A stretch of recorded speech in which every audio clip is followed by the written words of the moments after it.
What up, Fight World? It's your boy Ego, and I'm back with some more boxing. In this video, I want to talk about all things Adrien Broner, AB. As you guys could tell by this little collage of pictures I put together, Broner's growing out the beard. You got the Mr. T channeled beard, the Mr. T influence. Shut up, old man. I ain't going nowhere. This sucker don't want to fight me. Hey, woman. I say, hey, woman. Why don't you come to my apartment? You want to be with a real man. Shout out to the 80s and 90s, Mr. T. Some of y'all are too young. Y'all don't know about Mr. T. Anyway, I pity you fools who don't know Mr. T. Back to Adrien Broner.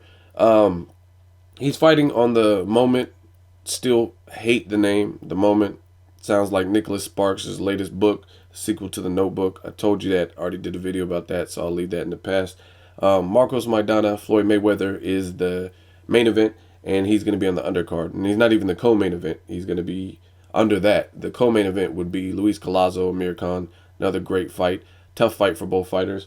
And I'm looking forward to it. As far as Adrien Broner, some people reached out or left comments and wanted to know what my thoughts were on Adrien Broner and his opponent, Carlos Molina. Now, I've done a video when Amir Khan, way back when Amir Khan fought Carlos Molina, and there was a lot of confusion about Carlos Molina because we have two active Carlos Molinas, and there's a difference. The Carlos Molina that Broner's fighting is the one that Amir Khan already fought on Showtime. Carlos Molina that was supposed to fight the Charlo brother that had the sex offender like warrant shit that was possibly facing deportation and got arrested. Totally separate motherfucker. That's a different person altogether. So not to be confused with him. This is the Carlos Molina from 135. He's fought at 140 before as well. This is the thing that trips me out. Like, I mean, in the grand scheme of things, the fights that were being mentioned, they were saying at one point, oh, Broner versus Khan. I heard people talking about Broner versus Matisse. Those are all better fights in my opinion. Those are fights that I would rather see. But from a realistic standpoint, it's funny to me how this favoritism and double standards work with Adrien Broner. And I've already went in on Broner and stated my opinion, and I do that openly on my channel. Broner, I give him flack and talk a lot about what he did, like leading up to the Marcos Maidana fight. If you look at the Marcos Maidana fight, he talked a gang of shit about Marcos Maidana, and he didn't back it up. So that's his bad. That don't have nothing to do with me. That he fought a dumb fight and he paid the consequence in front of national TV, in front of the audience. I mean, he was like, he gonna speak Spanish when I'm done talking to him. When I'm done fighting him, AB, he gonna speak Spanish. I mean, he gonna speak English, whatever, easy work. Like, no. And then you got beat up, you know what I'm saying? So he gets all that. Like, he gets that. There's nothing anybody could do. You talk the shit, you don't back it up, then people are going to be on your helmet about it, as we say in the Bay Area. So I mean, that's all him. But from a career standpoint, the man has to bounce back. You got Lucas Matisse, who fought Danny Garcia, which is kind of an upper echelon. Now he's fighting John Molina. I mean, he's not going to go right back into another guy who's the top of the, top of the totem pole in the division. He has to rebuild. Same thing with Canelo. Canelo lost to Floyd Mayweather, arguably the best pound for pound number one guy, depending on if you respect Mayweather or whatnot.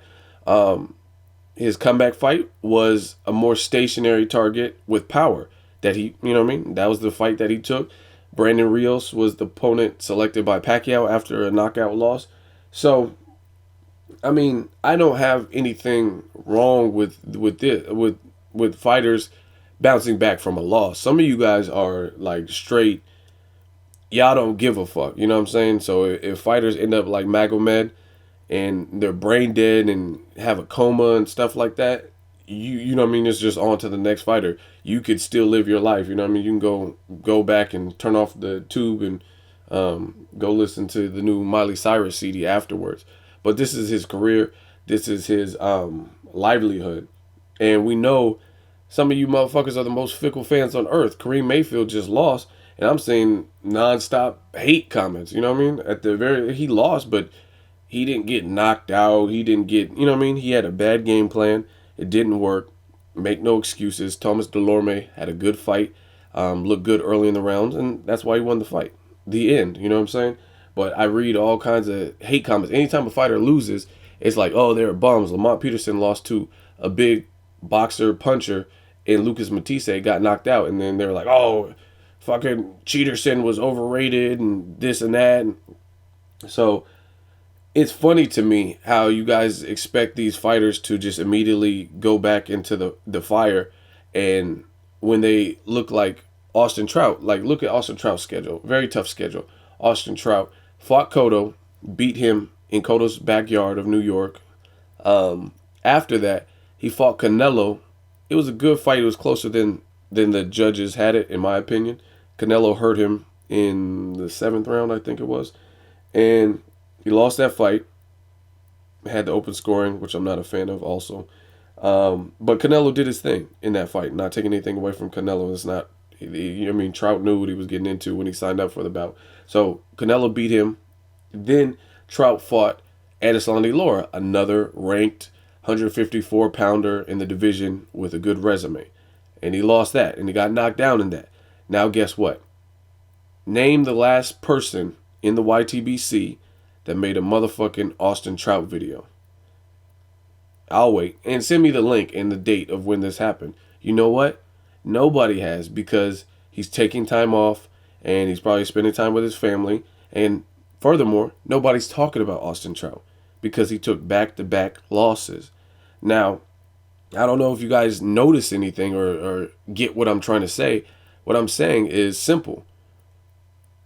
If you take consecutive losses this day and age, not talking about when the Ray Leonards were around and, you know what I mean, Durans and people like that, because I think that generation of fans were different. They're different boxing fans altogether. I'm talking about this current 2014. We got Samsung Galaxy 4s and 5s coming out, and iPods and iPhones and iPad Airs and all kinds of shit like that. This current day and age, 2014, boxing fans are fickle. So Austin Trout, just the way, like, I haven't even I mean, just because a fighter takes 2 back-to-back losses, who's trying to get an interview with that person? You know what I'm saying? I haven't seen any interviews. I ain't heard no talks about him. I ain't heard nothing like potential matchups or anything with Austin Trout. And I firmly believe that's because he took 2 back-to-back losses, and now he has to recuperate. And the same thing applies for Adrien Broner or anyone else that I named, Pacquiao, Canelo. Nobody wants to take back-to-back losses. Now, realistically, like I said, I'm not justifying this Broner fight because I like I said, it's not the most exciting fight out of all the fights to be made. But realistically, you could have put him in a tougher fight. He was talking a gang of shit. In some of it, you have to blame Broner for, because Broner was on Twitter talking a gang of shit to Amir Khan, and from what Amir Khan was saying on Twitter, he reached out, or his team reached out, because they wanted the fight. So props to Amir Khan for showing that heart. He wanted the Broner fight at 47, and Broner's team didn't want it, and they wanted him to move back down. So that kind of, it looks bad on Broner, because you talked a gang of shit like Amir Khan has no chin and this and the third, and then when it all came down to negotiate the fight, you didn't take the fight. You know what I'm saying? So a lot of it has to go to Broner just from his personality and how he acts, but at the same time, from a career standpoint and knowing the scope of boxing and how 2 back-to-back losses are bad, I'm okay with this fight. I'm okay, not like it's going to be fireworks or something, but I'm okay for him he needs to get back to the basics and work out some things with his corner, work out some things with his camp, and determine what type of fighter he wants to be in the long haul. Because the Marcos Maidana fight was brutal for him, and it wasn't a good look. You talked a lot of shit, and then you got scraped. The end, you know what I mean? So for him to take a softer touch opponent, as long as that's not the pattern, you know what I mean? If he beats Carlos Molina, hypothetically, and all of his opponents from now on are like cushioned or, you know what I mean, softer touch opponents, not top 5 ranked guys, that's something different. But for someone to get back on their feet, you know what I mean? All the fighters do it, for the most part. And the fighters that don't do it, it usually catches up. Another fighter would be Abner Mares. Very tough schedule. Abner Mares has fought Vic Darchinyan. He's fought Ekbeko when Ekbeko was like real solid before Rigondeaux beat Ekbeko. Mares always fought. He also fought Anselmo Moreno very tricky and slippery type of fighter to try to deal with. He fought Daniel Ponce de Leon, his first fight moving up into a new weight division. Then he fought Johnny Gonzalez, and guess what? He got sparked. He got his ass laid out in the first round.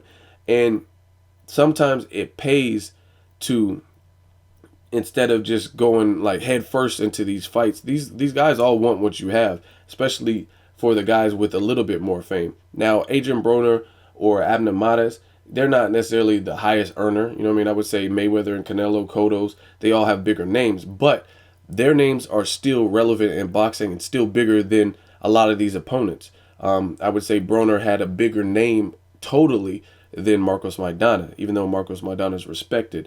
Abner Mares had a bigger name than Johnny Gonzalez, even though he's a good, solid fighter with KO power. And it's just the way they're promoted from the networks and whatnot. And that being said, these opponents want something you have because they're sitting right here on the bottom. The Mauricio Herreras, they're on the bottom of the totem pole in terms of fanfare and people requesting interviews with them and exposure for whatever reason. You know what I mean?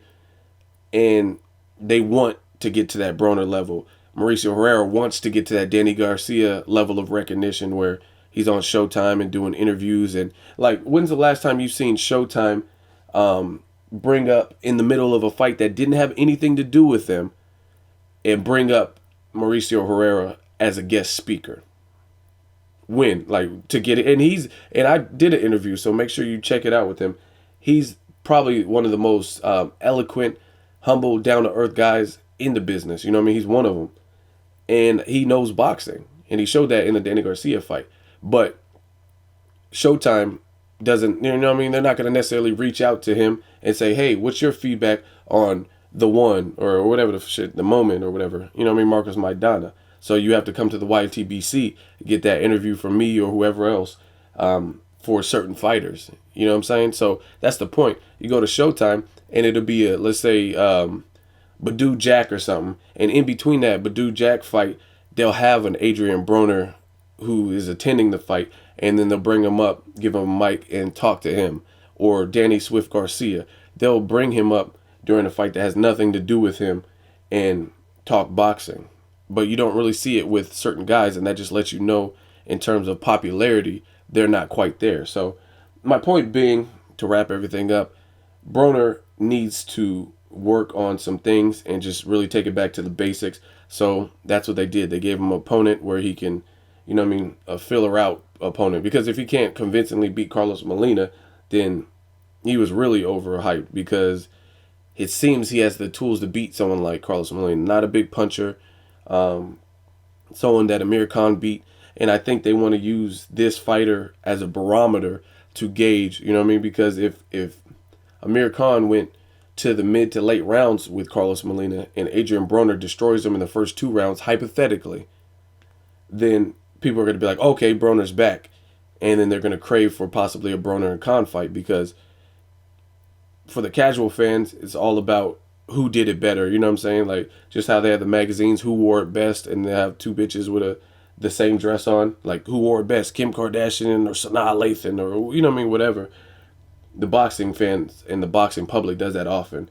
Like, oh, who beat Ricky Hatton better, Floyd Mayweather or Manny Pacquiao? Manny Pacquiao had a more spectacular knockout.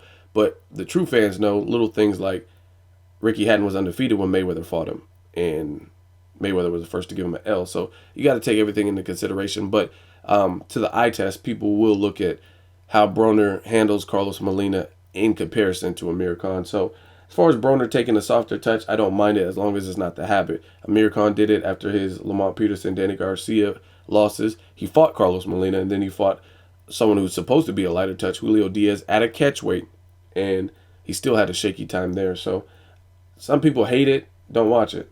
That's, I mean, simple. But some people that hate it are the same ones that if Broner took a bigger challenge or a bigger risk like a Lucas Matisse and got his brains bashed in again by another Argentina fighter, then they would be the same ones saying, oh, Broner sucks, he's overrated, he's a bitch, he's, you know what I mean?